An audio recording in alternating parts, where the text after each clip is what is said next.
नादाननि जो देश आहे दाह कंहिंखे ॾिजे। साईं अब्दुल करीम राजपर सिंध जो साहित साह बाबति नाज़िबा अल्फाज़ इस्तेमालु कया, जंहिं ते मूं सीमित सिंध ऐं सिहत सां चाह रखंदड़ तमामु हल्कनि में तकलीफ़ ऐं गुस्सो ॿई ॾिसण में अची रहिया आहिनि। जंहिं बैदि हिन माफ़ी बि वरिती, जेका हिकु सुठी ॻाल्हि बि आहे। पर संदसि चयल लफ़्ज़ त सैद जाइल हो, अव्हां खां के अब्दुल करीम साहब अव्हां खां के चवराया हुआ या अव्हां पाण चया, छो त अव्हीं हिकु टीवी चैनल जा मालिक आहियो, जंहिं करे अव्हां जो मीडिया सां गहरो तालुक़ बि आहे। छा तव्हां सैद जी तारीख़ न पढ़ी आहे? छा अव्हांखे इहा ख़बर न आहे त पाकिस्तान जे लाइ पहिरीं करारदाद साईं GM सैद पास कराई, जॾहिं त मौजूदा मुल्क जा बाक़ी सूबा उन वक़्तु पाकिस्तान ठाहिण जे हक़ में ई न हुआ? छा तव्हांखे इहा बि ख़बर न आहे त जॾहिं सैदनि सिंधियुनि खां जॾहिं मुख़्तलिफ़ हुरबा हलाए ऐं सिंधनि हक़ गज़ब करण जूं साज़िशूं पे रचियूं त उन मां शख़्स हो हिन जबल जहिड़ी रियासत खे सिंधू देश जो धड़को ॾेई हिन खे सिंधियुनि जा हक़ ॾियण ते मजबूर कयो, हुननि खे सिंधियुनि जा हक़ ॾियण ते मजबूर कयो।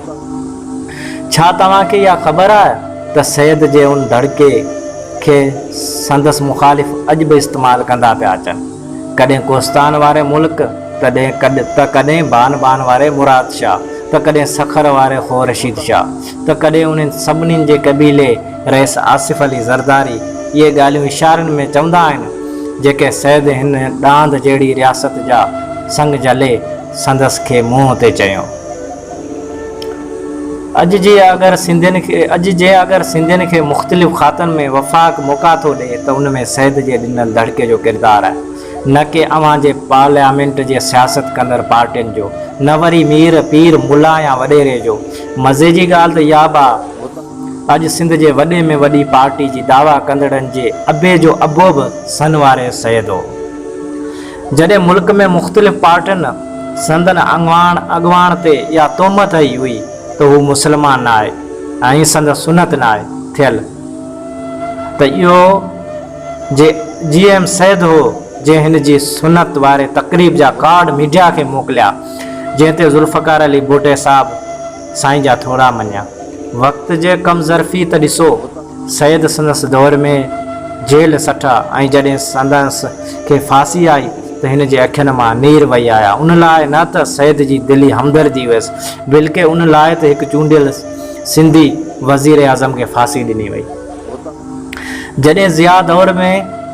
पूरे मुल्क में इंतिहा पसंदी जो ॿिज छटियो वियो, उन खां केर बि न बची सघियो, पर हिन सन वारे सैद सिंधियुनि खे सेकुलर रहण जी तरतीब ॾिनी ऐं मुलागर्दी खां बचायो, जो अॼु गांधी साहब जे ॾिनल सेकुलर प्रोग्राम अॼु हिंदुस्तान में दम तोड़ींदो पियो नज़र अचे। पर सिंध अञा सैद जे नज़रे ते हलंदी सेकुलरिटी वारी राह ते गामज़न आहे। अॼु बि कंहिं ग़रीब सां का ज़्यादती थिए या सिंध जो पाणी बंदि कयो वञे या वरी सिंध जे आबादगारनि खे हक़ न मिलनि, तोड़े जो नंढे खां नंढो ऐं वॾे खां वॾे मसइलनि में ही सैद जा पैदा कयल जिन खे अव्हां कामरेड सॾियो था, इहे हर महिल पंहिंजे मारूड़नि सां गॾु आहिनि। चाहे पोइ ॾींहुं हुजे या राति, जुड़ हुजे या फुड़ी, गर्मी हुजे या सर्दी, ही बीमारियुनि खे पंहिंजो रत सत ॾेई साईं GM सैद जा ॾिनल वाट ते हलनि पिया। ऐं के त टार्चर सेलनि में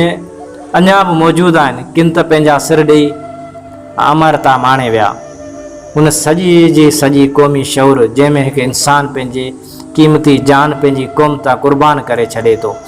उनजो क्रेडिट बि सैद खे थो वञे, छो त सिंधी क़ौम खे क़ौमी शनाख्ती ॾियण वारो इहो अहिड़ो इंसानु आहे। बाक़ी सभु त सिंधियुनि खां मुख़्तलिफ़ लक़बनि सां पुकारींदा रहिया आहिनि। किन असांखे ग़ुलाम सॾियो, किन डुजणो त कुझु हल्कनि सिंधियुनि खे हिंदू बि सॾियो, पर सैद उन सभिनी खे जवाब त ॾिना, पर इहे तारीख़ी लफ़्ज़ बि हिन सिंधी क़ौम जे लाइ चई हिन क़ौम खे सीने सां लॻायो। जी हा से ती हा मूं मारो मञिया। हिन सिंधी क़ौम में अॼु रोशनी ख़्याली अगरि किथे आहे त इहा बि सैद जी ॾिनल आहे। अगरि अॼु केरु इहो थो चवे त हा मां सिंधी आहियां त इहा सैद जे नज़रे जी फतह आहे, छो त हिते सभिनी पंहिंजो पाण खे हितां जो सॾाइण खां वधीक बहितर ॿाहिरियों सॾाइणु सम्झो। अगरि अव्हांखे उन मां कंहिं शइ जी ख़बर न आहे त मां चवंदुसि तव्हां खां वधीक जाइल ॿियो केरु न, बल्कि अव्हां ई आहियो, छो जो तव्हां दर हक़ीक़त सैद जे ख़िलाफ़ नाज़िबा अल्फाज़ न चया आहिनि, बल्कि सिंध जे शऊर खे झंझोड़ियो आहे।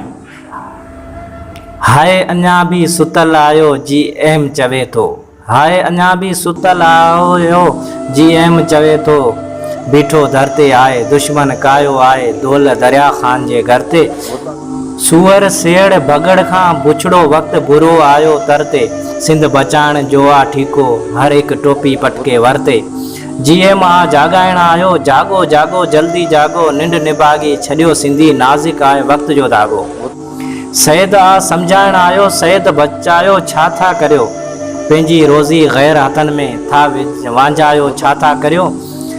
पंहिंजे शहरनि मंझि वञो था टोपियूं लायो छा था करियो, कुर्सी लहे था पंहिंजा बचड़ा पाण कुआयो छा था करियो, पोइते पाए वेही रहिजे धारनि खे या जूता आणजनि, पोती पाए वेही रहिजे धारनि खे या जूता आणजनि, मुफ़्तूं लॾायो ग़ैरनि खे या अॻिते पंहिंजा टपड़ ॿधजनि, जाॻो जाॻो जल्दी जाॻो पोइ निंड पिया सुख सां सुम्हिजो, आज़ादी बन माण्हुनि जी आहे जीअण यारो कहिड़े कम जो, आज़ादी बिन माण्हुनि जो आहे जीअण यारो कहिड़े कम जो, जेका आहे जुठ ग़ुलामी इज़त ज़लत पाण था सम्झो, ग़ैरनि जो आहे वाक़िफ़ हर को माण्हू हितड़े ॼाए ॼमजो,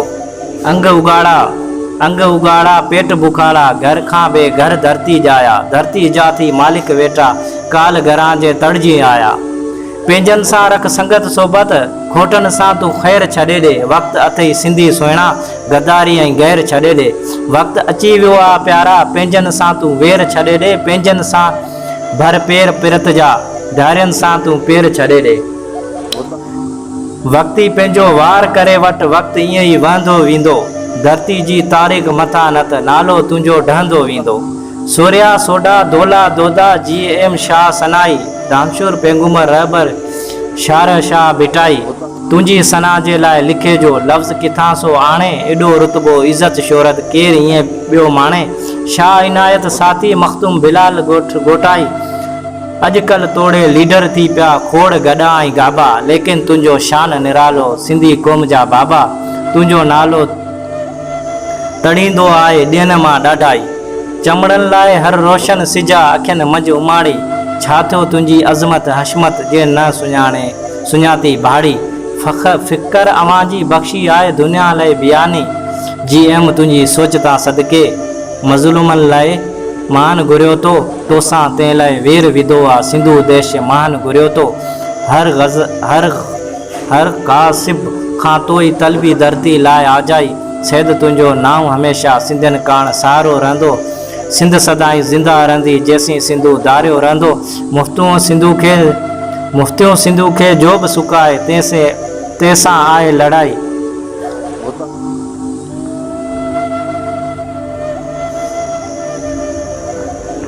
सिंधु देश मुक़दर आहे साईं जी एम सैद रहबर आहे, पढ़ियल लिखियलनि जी पाण जाइल हुजे या माण्हू छा थो करे सघे, 58 किताबनि जे लेखिक पंहिंजे वखरियल क़ौम खे हिकु क़ौम जो न सिर्फ़ु तस्वर ॾींदड़ पर इहा हसियत मञाईंदड़, जंहिंजा आलम बि पाण खे संदसि शागिर्द तस्लीम कंदे फ़ख्रु महसूसु कंदा हुजनि, उनखे को जाइल चवे इहो वाक़ई कंहिं वॾी लालच या कंहिंजी एजेंडा ते कम ई लॻी सघे थो। अॼुकल्ह ख़बर न आहे सिंध जे पढ़ियल लिखियल कहिड़े तरफ़ थो वञणु चाहे, कॾहिं को दोदो सुमरो त अजीब तबसरो थो करे, कॾहिं केरु लतीफ़ सरकार ते थो कुझु चवे, पर पंहिंजी टीवी चैनल जे इश्तार वधाइण जी लालच ते रहबर सिंध साईं जी एम सैद खे जाइल चवंदड़,